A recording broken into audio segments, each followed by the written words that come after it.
Let's take it step by step. So London, they go into the mosque. Well, they figure out that they have to go into this mosque. That's where. Oh, because this is where the story it lost me for a second because they have this informant who came in. And then we start to bring in all these characters really fast, and they're I could see in a movie how this would work, but sometimes in a novel, the rapid introduction of characters causes me to be a little bit disoriented. Well, we already had so many characters, so that I think that's what makes it even harder to swallow now. Yeah, but ultimately, there's this informant. They know where this, this guy's brother is involved with this plot. They need to find him. He was at this mosque, right? So that's why they have to break into this mosque. They have this plan to send in the girls under disguise during prayer. They get in. Some pretty cool action there in the basement. They're able to use these cool tasers, which I think we've also seen in the Mid-Trap series, these special tasers that can shoot multiple rounds essentially from one taser unit. And Gretchen is able, is a badass and is able to defuse the bombs. So what was crazy to me is that there was bombs both in the bike bags and in the bikes themselves. That is it was wild, fucked up. Yeah. Yeah, that was a pretty cool hit on the mosque. And they're wearing full burqas. And the one guy who rats out the terrorists and sneaks them into the mosque is even berating them or being mean to them, because that's probably something that he's heard and has been said. And there's this one little line of how Scott gets a chuckle out of using their own customs against them, by the women having to cover themselves. That's how they sneak in. This man being abusive or rude towards them, and that's the cover that makes it seem natural. And it's just a little ironic there. However, this was not only the part of the book that was starting to lose my interest with the amount of characters and places. The whole book so far has been teetering on having too many names, too many faces, too many locations. But I would say I was okay with it. It was just enough for me to sort out. Not only are they tipping towards too many names, too many interrogations going on in random cities that I can't keep up with, it was also tipping towards the wrong sides of the scale on the rhetoric. I figured we were going to get there eventually, but luckily it's tamed down. It's staccato. It happens, it's said, it's stopped, and we move on. So I don't want to drag it out here. I do want to say there's one line I wouldn't mind being stripped from the book. It is when a certain religious figure is called a fanatical nuthead or nutcase or something like that. I hate to say it, those one-liners continue to not only tick me off, but completely take me out of the books. And I don't know, I don't want to go on and on about this, but I don't know if I could just keep rationalizing, oh, well, he dropped that line there. I don't agree with it. Let me keep reading. I like the story. I just want to see it cut from the book altogether at this point. I'm being honest. You don't call Muhammad a fanatical nutcase or something on paper. You just don't. Yeah, I mean, ultimately, you're just going to have to. That's just how he writes. I mean, that's just who he is. We've seen it time and time again, and it just keeps coming up. And I think it's definitely been tamed down in some of the earlier novels. But unfortunately, though, here's the consequence of that. I don't get angry or disappointed when I see a 1-star review because people don't like that. I want the genre to thrive. And these books might go down in ratings, or they might, not beat the algorithm and get sold because there's so many 1-star reviews of people just saying, his political or religious theories and hatred comes through with lines like that. And I don't disagree. If someone said that about Vince and how he wrote his storylines, I'd be like, no, that shouldn't be a 1-star review. I'd want to be keyboard warrior and write back to that person. All the people who do that for Brad, I'm kind of like, yeah, you have a very valid point, and go ahead, give it 1 star. And I just don't like that for the genre. Yeah, but I think, some of the other stuff we've read has towed the line of being pretty close to it, Yeah, I think it's just the genre we read. And I think Vince was a little bit of an exception, although he had he wrote it just differently, He did, very differently, yeah. Is it I guess is racism that's wrote more eloquently not racism? I guess it's still racist. You know, it's like I wouldn't say that about Vince Flynn. I wouldn't. Well, I think because he wrote books about fundamentalist terrorists does not mean that he was generalizing an entire population or religion of people. I think he did his due diligence in. I don't think Vince would ever stand by. There's only two types of Muslims, good ones and bad ones, as Brad Thor has written multiple times. I think Vince would say there are factions that have been radicalized through circumstance, time, and place that I don't agree with and think we need to eradicate. But I don't think Vince nor Mitch Rapp would ever generalize that to an entire community of people. Yeah, no, I think it's the way Vince wrote is the way we tend to agree with the subject, I guess, versus how Brad writes about it and how we don't agree with how he writes about it, you know? Okay. I'm going to leave it at that. We'll go back to enjoying the books. I do question if I'm putting money into these books and this continues to keep happening. I don't know if I want to keep just writing it off and moving on or saying, I'm not going to spend money for this author anymore. And obviously it's not the case with Brad, right? Like I know who Brad is and I know where his writing is now and I'm 100% invested.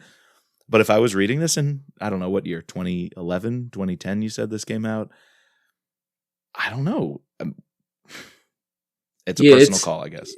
It's interesting. It didn't stick out to me as much when I first read them, but upon reread, and I guess maybe just talking, you know, having a conversation with you about it, some of those lines really do stick out, especially on some of the early novels.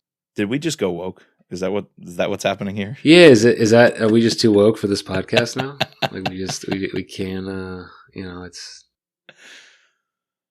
the woke police. We're the woke police for the Thrillerverse.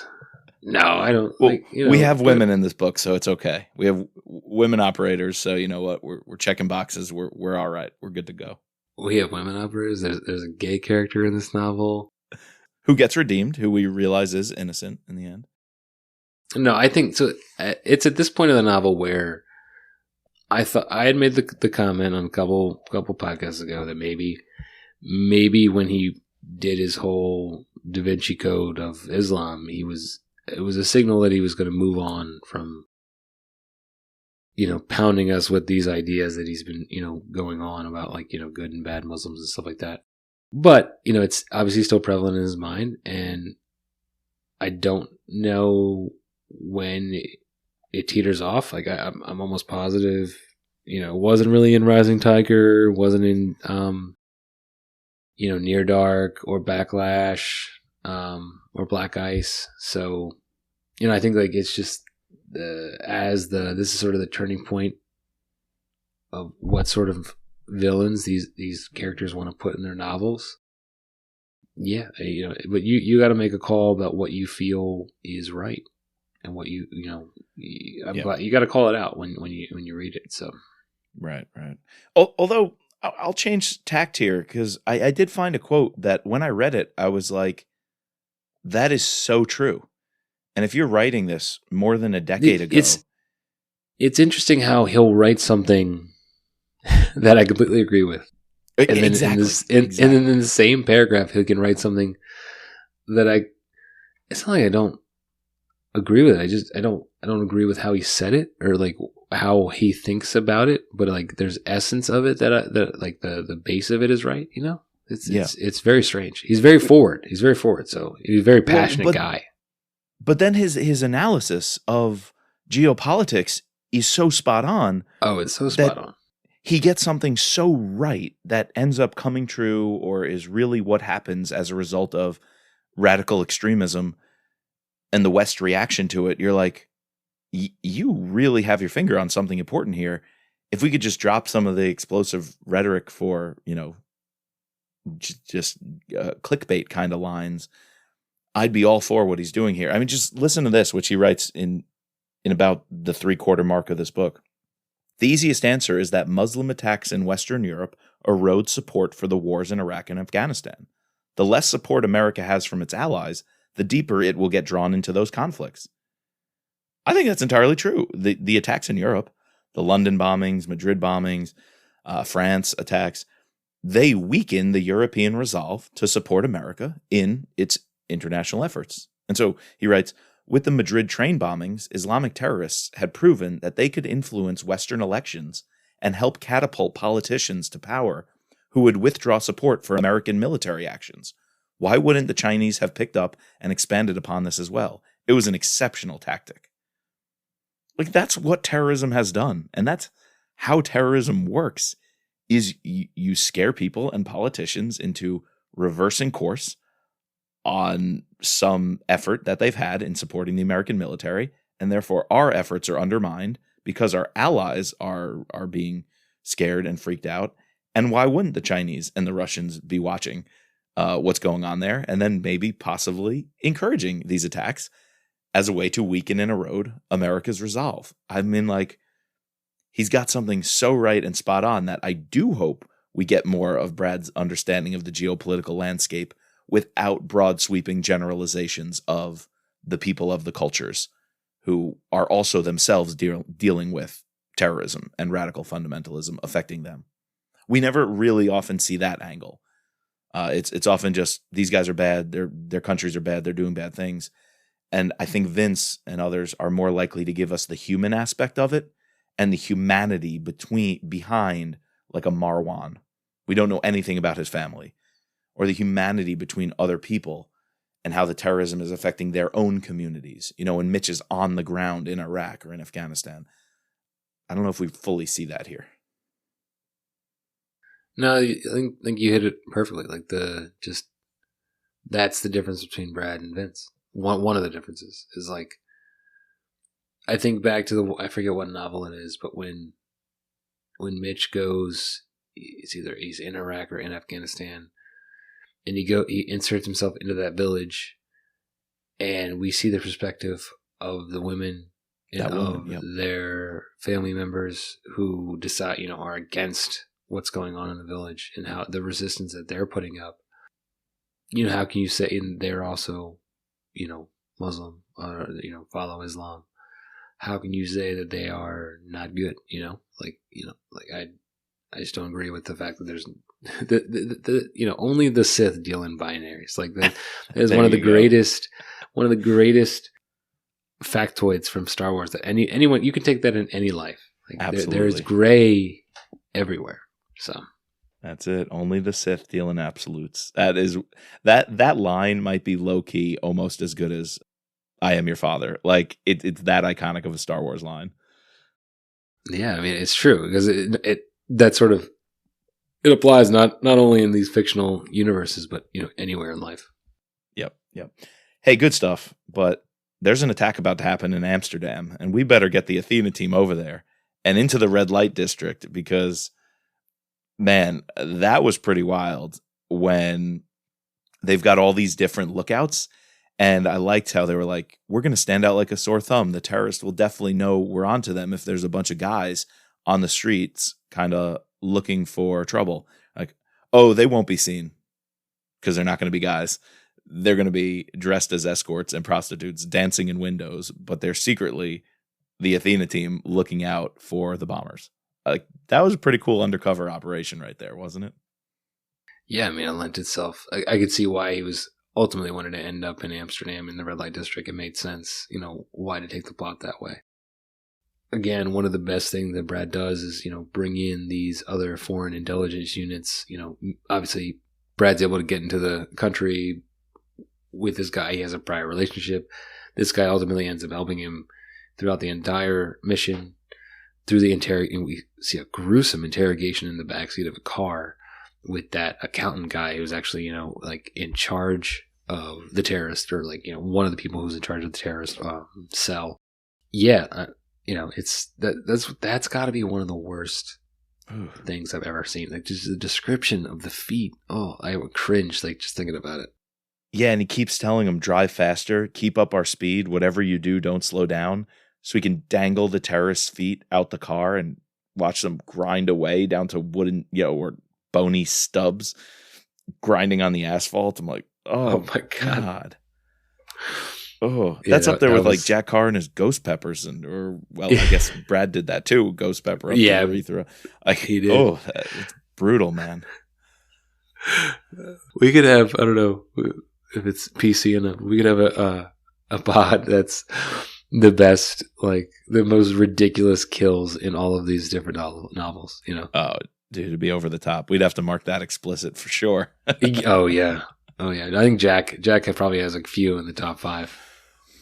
Yeah, he's got a couple more up his sleeve, I'm sure, for the next book or next couple of books.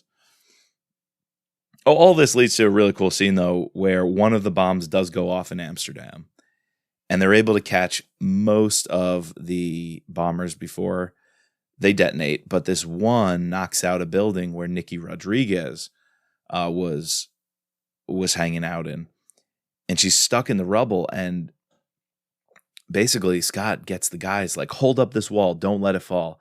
He's climbing under rock and concrete and rebar, and he's trying to pull her out, and she's stuck. You know, he's like, I think she's unconscious. I don't know if she's breathing, but if you can hear me, he's like, just wiggle or do something to get yourself untangled. I'm going to pull you through. And they're going just through broken glass shards. And when he pulls her out, he realized she wasn't stuck. She was grabbing onto someone else. And there was another woman, one of the workers, and she was trapped in the rubble. And so even in this like half-conscious state, Nikki Rodriguez is grasping onto this other woman who she tried to save. And Scott pulls them both out, and the team is holding up the wall. And the second they get them out, the wall comes crashing down. I thought that was a really cool rescue scene and showed the level of heroism by these Athena ladies. Yeah.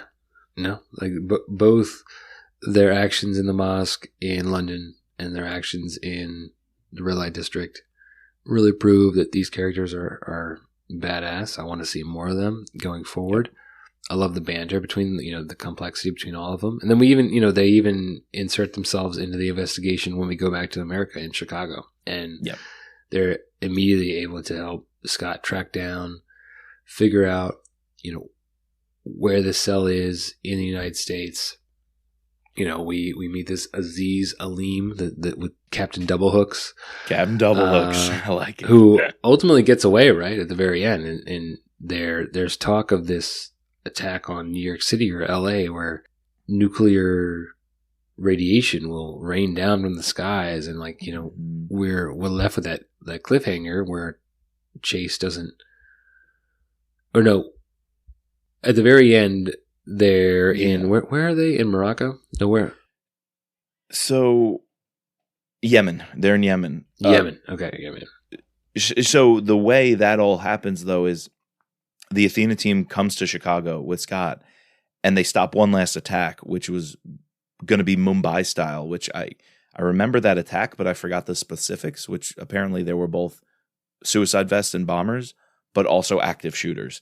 And so it was like this total carnage of wanting to just have complete chaos and get the first responders totally, tied up and not knowing how to respond, because it's not a bombing, it's not a shooting, it's both. What do you do? So all protocols are out the window.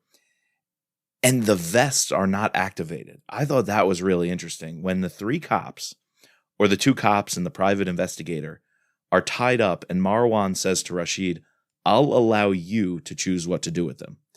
And Rashid's like, trust me, brother, I have a plan for them. I'm like, this plan doesn't sound great.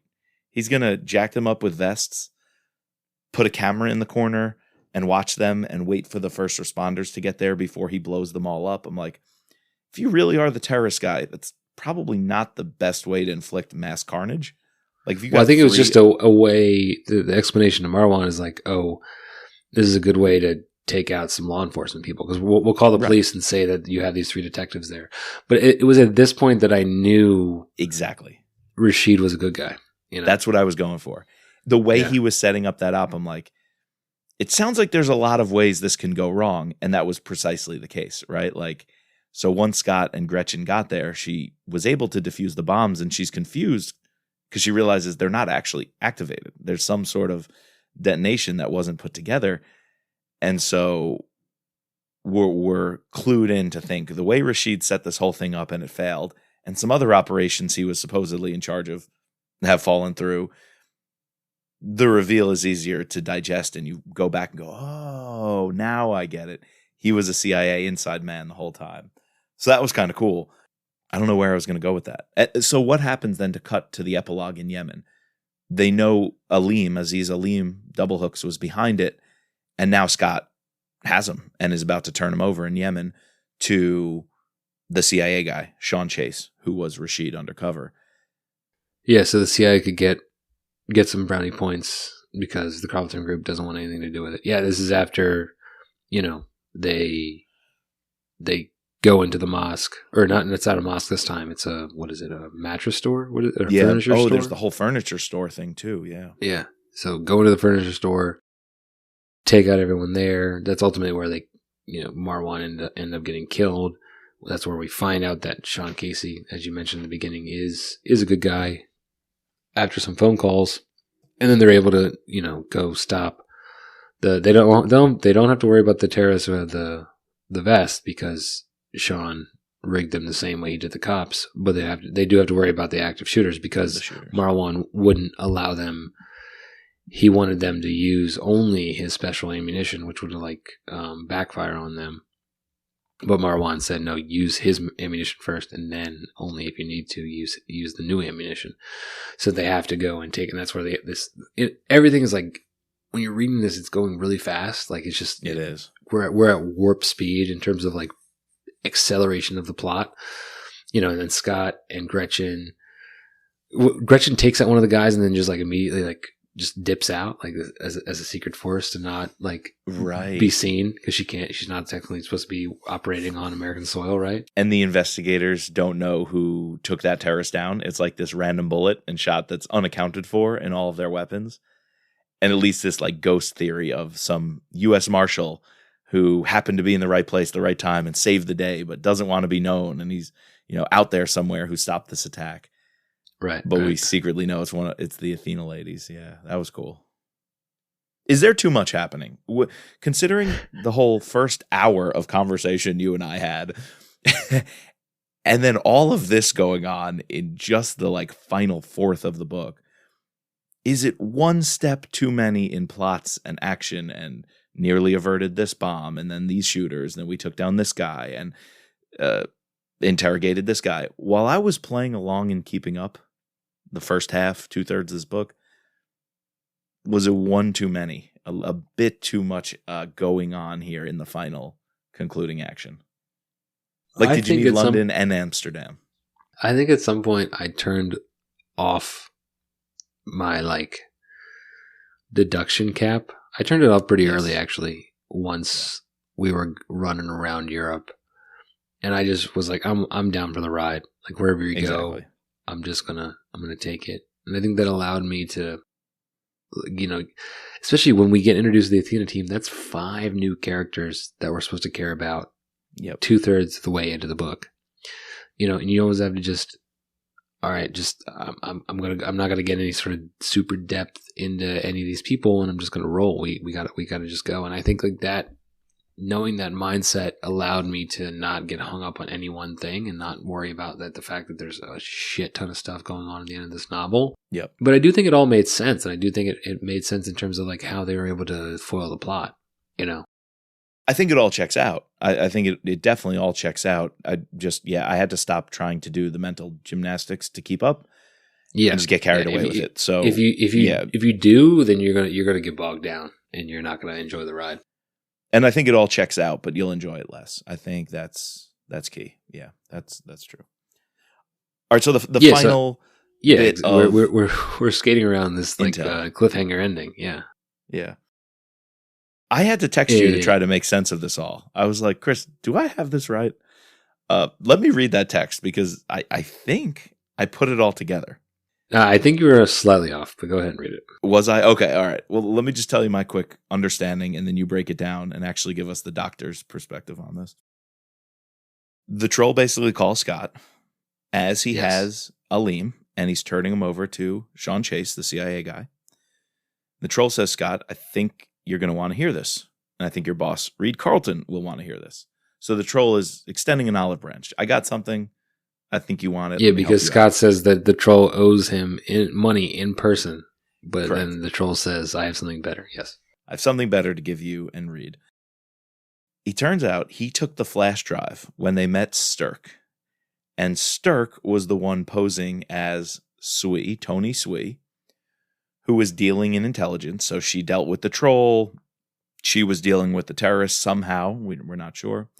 But turns out this flash drive that was in her purse had data on it that was supposed to be super encrypted, was probably not supposed to be stored there. One of the few mistakes she made in her intelligence dealings. And this file, once the troll cracked it, revealed a nephew of one of the big bads. Which big bad? Okay, Aziz Alim, who the guy who got captured, had a nephew who is posing as a Westerner who works for Harrods in London, but he's really the digital courier for the network. So he's taking Aziz's orders and communicating with all the others and dealing in intelligence. And I'm pretty sure he was hired to get Stirk to set up the troll. Right, yes. And that's her connection. So basically there was this go-between that Stirk was talking to a digital courier for Aziz Alim, who is the big bad, orchestrating all these attacks. And he finds out there's something else in the works, that this was only the beginning. And Sean Chase, who's undercover, wants to continue going undercover because he knew Marwan was not the final step. He wanted to get to Aziz Alim and interrogate him to find out about what was with the hit in China, in Inner Mongolia, on this facility. And what do they have planned about this chatter about nuclear, fallout raining down on the U.S.? And Marwan even told him about other hits in America. There are other bombings, other cities. And so there is this bigger plot. They think they're going to get it out of Aziz Alim. However, the final scene as Aziz Alim is being taken away, Robert Ashford, the MI5 guy who had all these stories about Reed Carlton, loads up an RPG and shoots it at the car. So he wanted to take out Aziz Alim so he didn't speak, tying up loose ends that couldn't be traced back to him. Is that what's going on here? Yeah, so ultimately I think Ashford is a bad guy in the next novel. So I think that's what we're meant to believe. I can't remember, until we read Full Black. But yeah, no, that's you got it pretty much right. Yeah, that's what we're meant to believe, at least. That's a lot, man. That's a lot of again, the mental gymnastics to get there. You need to have a degree to basically break that all down. That is a really tough line of thinking that I don't expect an average reader to have the time and effort to get to, because I certainly wouldn't have got there unless I needed to talk about it on this podcast in front of the people. You got to remember a lot. You have to remember a lot, about the novel. We also haven't been with. There was that one line earlier in the novel where Ashford's radio cuts out. During the chase scene in London, we didn't even talk about that really, but when they're trying to track using the phones, because they have that right there in the Athena group is in the mosque, but the phones are activated, right? And so she has to diffuse them there, but then so using those phones, they're hoping to be able to track the person who's going to call, and then. But remember, there's this one right. It felt awkward in the moment where yes, Ashford times out, and the other person's on the call is he's having trouble with his microphone, and it's just now at the end and I'm suspicious of that, yeah those little breadcrumbs. You're right. And remember, we got that conversation in London, and obviously I want to talk to you about Armand Schultz, but. I think it's it might not even be a chapter, but just the second scene in the first chapter where we go to London, there's this conversation in this club between these two people, and Armand does it in a British voice, British accent, right? Is one of those, were we supposed to believe one of those Robert Ashford? I didn't think about that. It's a good question. Another thing about Ashford is Stirk, the lady who was fronting and dealing in intelligence, who had this flash drive on her. She's freaking out. She doesn't want to speak and give up names to Scott because she's there's someone bigger than you. This thing is big and it's beyond you. And when she kept on saying that and she was holding out so much, I'm who is this person? we know about the terrorist big bads. We've seen them, but she kept saying like, no, there's more. There's more than you can understand. And I think if you revisit her pleading with Scot, like, you're never going to win. There are bigger fish to fry out there than you will ever know. I think she's talking about MI5 being in bed with the nephew of the head terrorists. And so I think she knows a little bit about more than she was letting on about these connections. Yeah, whether it's MI5 or just like some rogue intelligence element that's in bed with terrorists. Yeah, someone's compromised. Versus like I wouldn't believe that she would be like they're gonna find me. Like you're not a friend of like Al Qaeda that way. You know, like Al Qaeda doesn't have like that kind of capability to track down. And I mean, maybe they do, but just at least the way that they're described in all these books is they don't have like an intelligence apparatus. That they're not putting resources into that, at least, you know. Yeah, but she knew she was being watched, or that there was somebody that was out there that she didn't want to find out about her being a turning. Yep.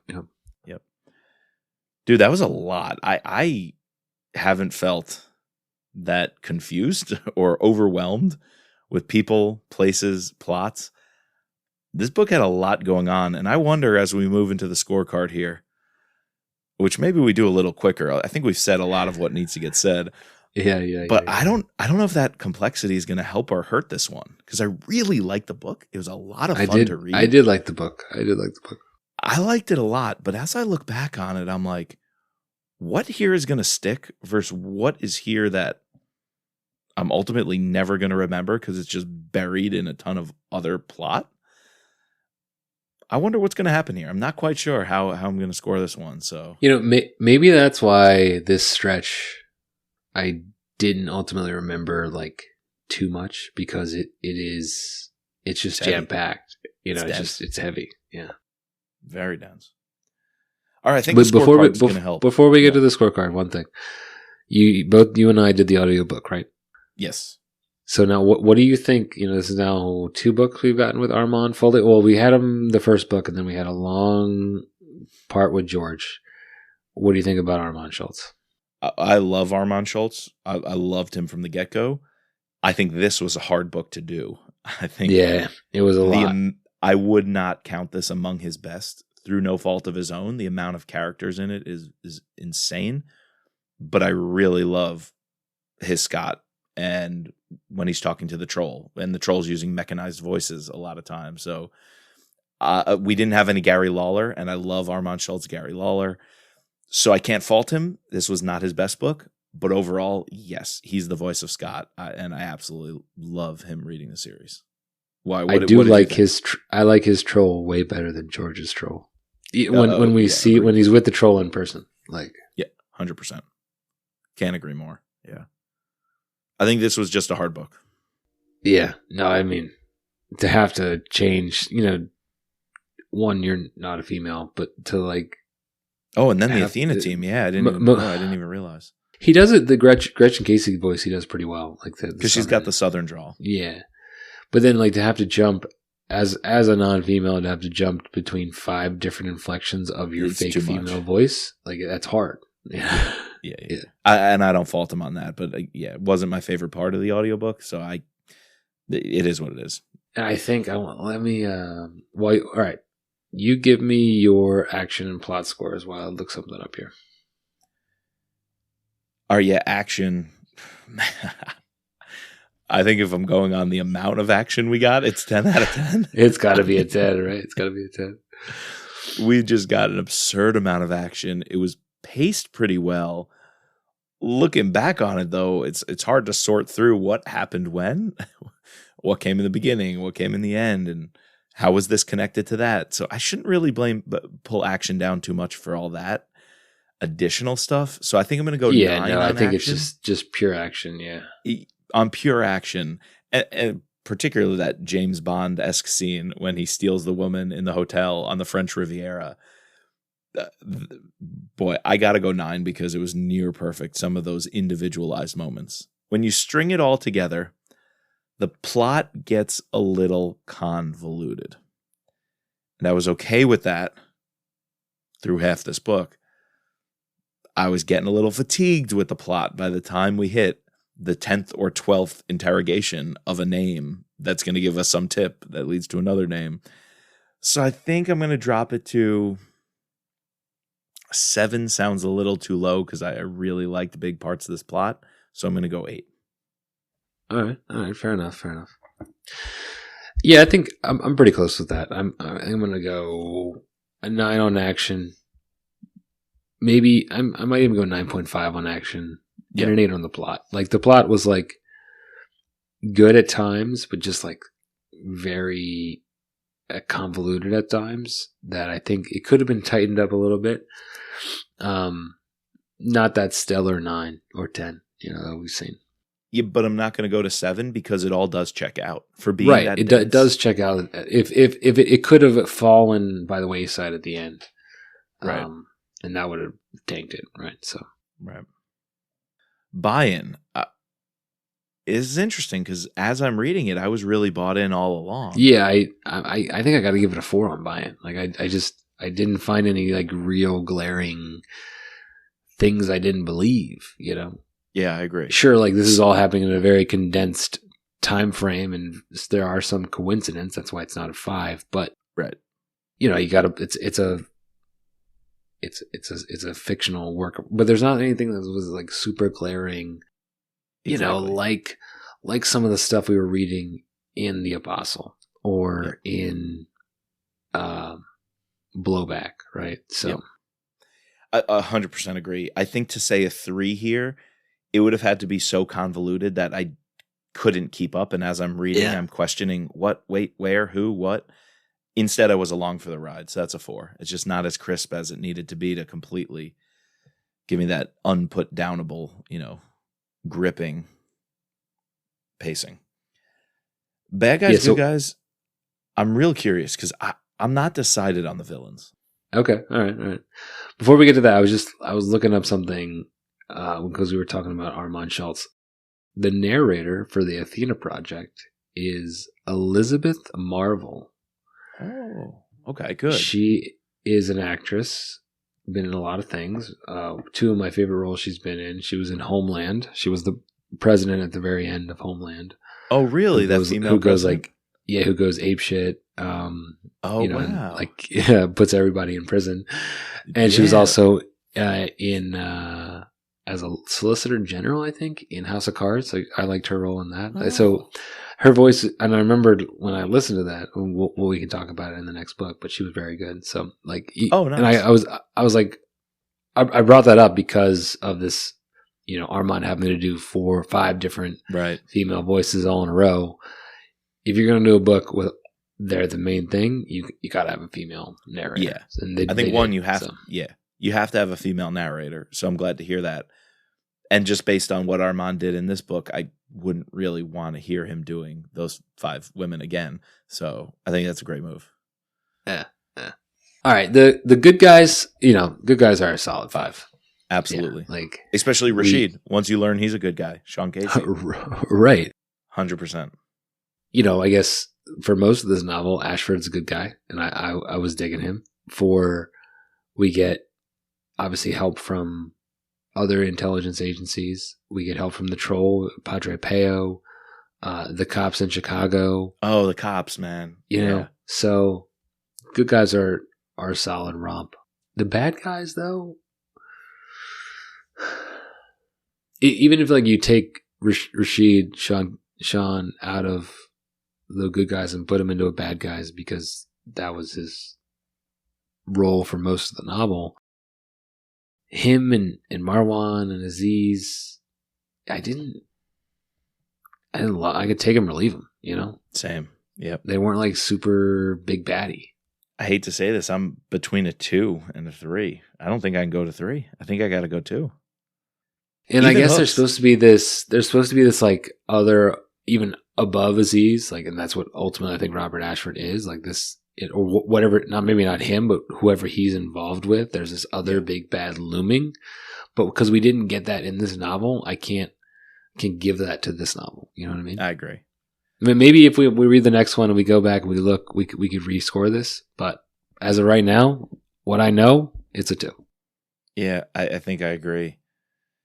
even Aleem, who ends up being one of the bigger bads, I was like, if he didn't have the 2 hooks for hands, I honestly don't know if I would have remembered him. He could have been anybody. What's the difference between him and Marwan? Like, at least there was a physical detail to differentiate him, because nothing else about his story differentiated him to me. So, yeah, 2. Big one, though, the setting. There's a lot of globe hopping, a lot of traveling heavy. I think I got to do the 5. Oh, you're going to do 5. I was going to do 5. I'm going to do 4.5. And I'm only going to ding it for maybe too much globetrotting. That's usually what I say, bro. But I think he pulled it off. He pulled it off? Sometimes less is more. And I will usually say that. But this is one case where I thought more was more. I mean... I'll give it a 5. Think of one place we went to that wasn't written well. Amsterdam. You felt the red light district. Even Fallujah, a really short scene, you felt Scott going into that basement and rescuing the kids. Chicago, the cops and their accents and the way they're talking. Almost everywhere we went, you were there.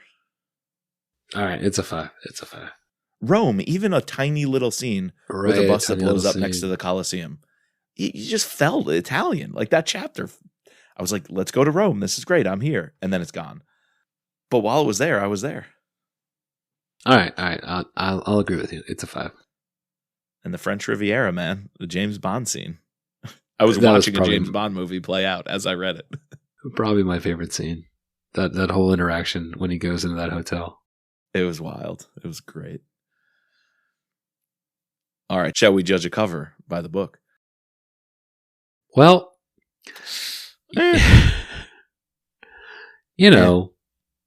nothing super egregious, just nothing super good. If that's gonna, nothing stands out. Now, this reminds me of we ran through a stretch of Mitrap novels that had a bunch of just super generic covers. And nothing really big to write home about. Okay, so the original one could literally be strapped on. That's a little lapel flag on another wavy flag. That could be, again, we've said this with the last novel. The OG cover could be placed on any one of Brad Thor's novels, pretty much. Right. B, which is the new iteration. So you're the geography guy. What is that supposed to be? So, to take a step back, I'm going to disagree with you on nothing egregious. Okay, all right. I have multiple infractions here of the Judge a Cover code. I believe, and I'm not sure, but I believe that's a Parisian bridge. I get the sense of Paris. And that's a fleur-de-lis. What the hell does the fleur-de-lis have to do with this book? There's an attack in Paris. Yeah, okay. There's an attack in Paris. Sure. What else happens there? There's an attack in Rome. There's an attack in London. There's an attack in Amsterdam. There's an attack in Chicago. There's attacks all over the place. And you make Paris the star of the book, and then look at cover C. There's an Eiffel Tower in the tower. front. Yeah, cover C is pretty egregious, actually. If you were to pick one thing as the symbol of this book and all the traveling heavy locations we went to, you do not double down on Paris for this cover. To me, that is absolutely wrong. And then even the foreign ones have the Vatican, St. Peter's. Okay, less than a chapter in Rome. 2 of the covers have St. Peter's, actually. One has Mont Saint-Michel in France again, a church we do not go to, and we won't go to until near dark. That made sense to put it on the cover there. Paris and Rome, you didn't even read the damn book. Whoever's designing this. And to us, that is rule number 1. Judge a cover by the book. Read it and give me a scene from the book. You had ample opportunity. You didn't do it. These covers are getting a 1.5. End of story. Sorry. Okay. All right. I just ranted. My apologies. So I guess all of them besides B are older. B is a new rebranding. So we need to find out where that actual bridge is. Because if that is truly a Parisian bridge, that is egregious. Well, let's think of the colonnade in the back and that dome. Is that dome possibly where Napoleon is buried? What is that? Oh, is that Trafalgar Square? Is that Trafalgar? It could be. There's a lot of columns like that. There is a column like that in Paris as well. I don't think that's it, though.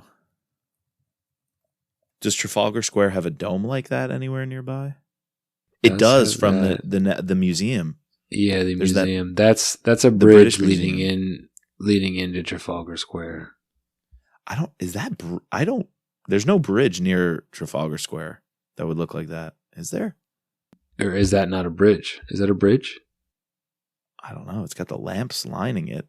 That's why I was thinking all those lamps look like Paris. Yeah, Trafalgar's not really near the water. But that dome very well could be the dome of the... Either way, this whole nighttime, dusk scene on this bridge lighting up does not remind me about anything from this book. Wherever it is, Rome, Paris, Moscow, Berlin, nothing about it screams foreign influence to me. So, yeah, no, I don't like. But I'm just more concerned about like, what's the fleur de lis for? That's a typical Parisian thing, right? Yeah, well, all of Paris. Yeah, I mean, it's adopted by the Scouts. All sorts of like royalty, or like it's like a herald for different families. The monarchy. What is that? Does that have anything to do with this book? Yeah, no, doesn't. Come to think of it, we didn't get any of those real Brad Thor kind of puzzles. Like we didn't find the painted brick that has a logo on it from the 13th century and push that and it opens a secret wall. But inside there's another mystery lock and the code is Napoleon's birthday. And yeah, no, this one was very grounded. It was very grounded, which I appreciate.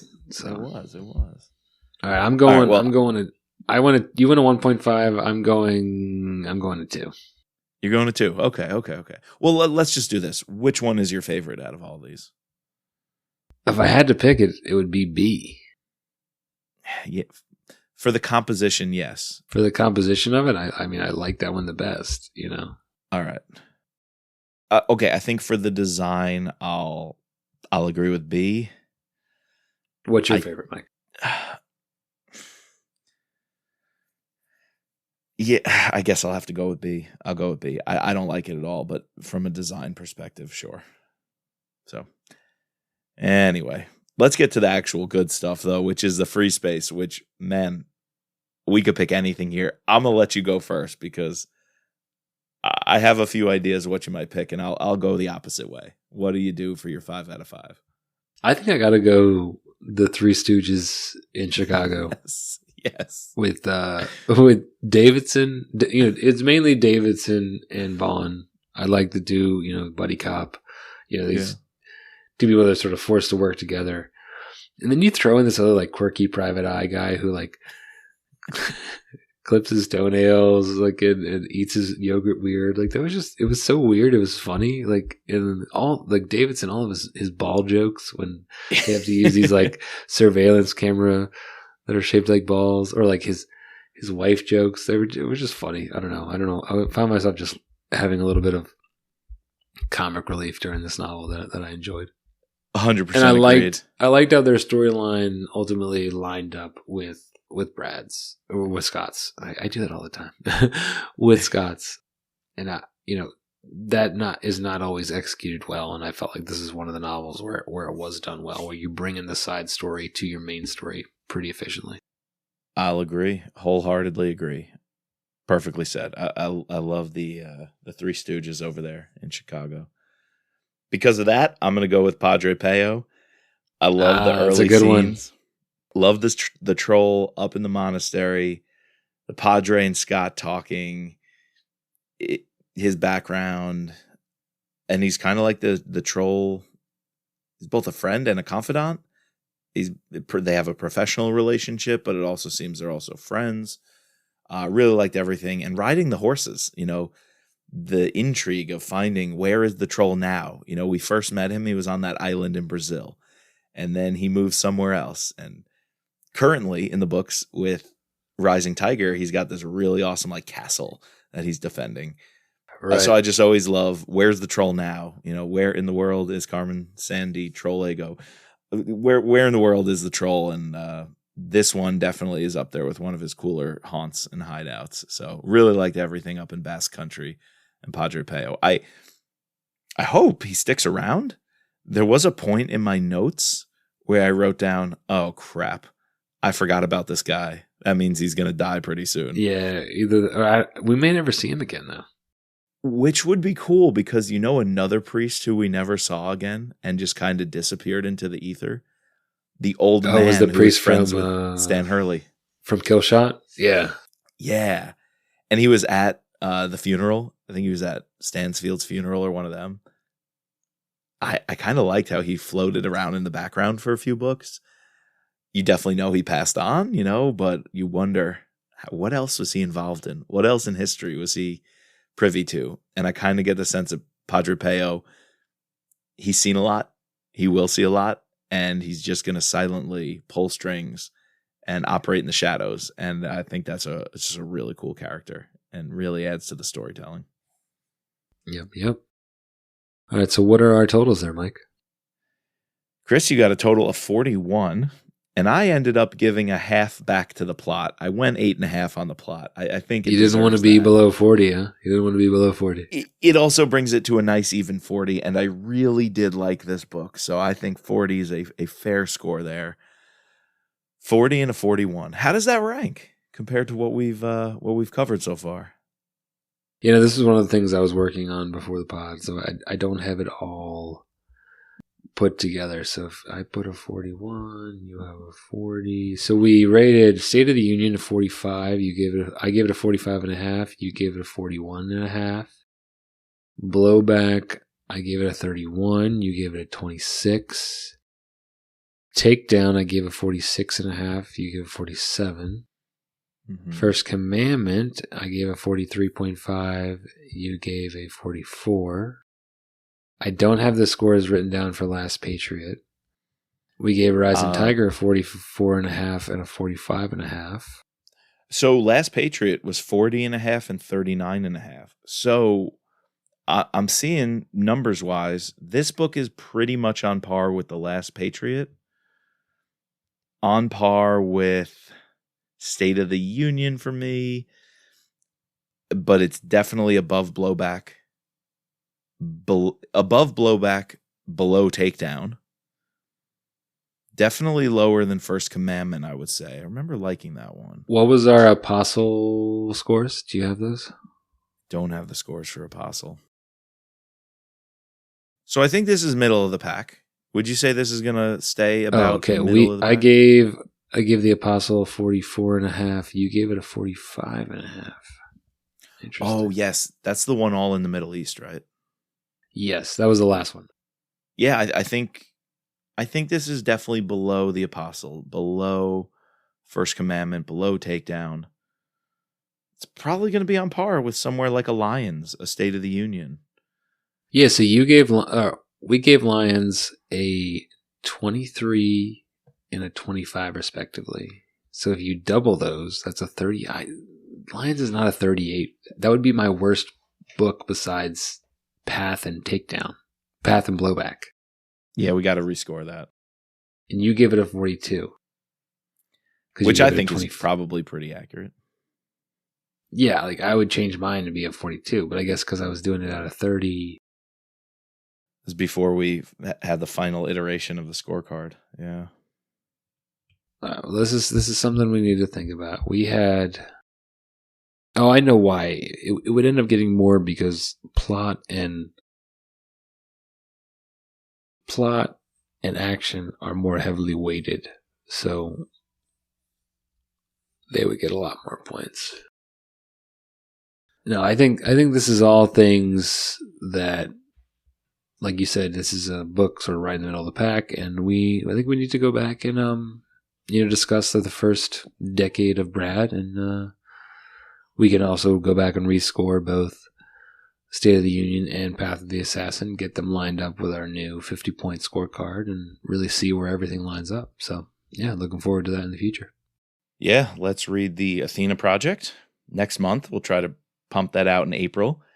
And then sometime late in the spring, we'll give you our rankings of the first 10 or 11 Brad Thor books that we've done. Yeah, a whole decade of his authorship. That'll be pretty cool to reflect on early Brad.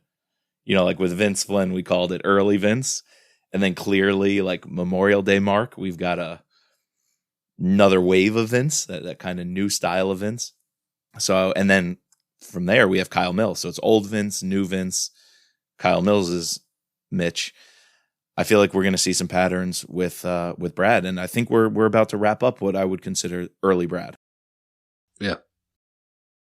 And before we get to that, on this pod, you can go over onto our other pod, and we will be covering Don Bentley's first novel of the Matt Drake series, Without Sanction. So what are we going to run that on? No Limits Thriller Pod or No Limits Mid-Trap Pod, since he's taking it from Mid-Trap? Maybe we run it on both. Yeah, we might as well. I think we got to do Mid-Trap because a big part of that conversation, or maybe we do the book and we try not to do too much Mid-Trap talk in it. And then we do an episode after having done the book where we reflect on what influences might Mitch have had on Matt Drake. And then what from Don Bentley's writing in the Matt Drake series do we think will be incorporated into Mid-Trap moving forward? So maybe there are two separate episodes there. Yep. No, I like that. I like that a lot. Well, that allows me to thank our patrons by name, including our special operator, Sherry F., our special agents, Daryl, Kevin, George, Ben, Matt, Dawn, Peggy, Ray, Bridget, and Mark. Please subscribe, rate, and review using your favorite podcasting platform to all 3 seasons of No Limits. You can find us online at thrillerpod.com or using Twitter and Insta at thrillerpodcast. And as always, find, fix, finish, and follow up.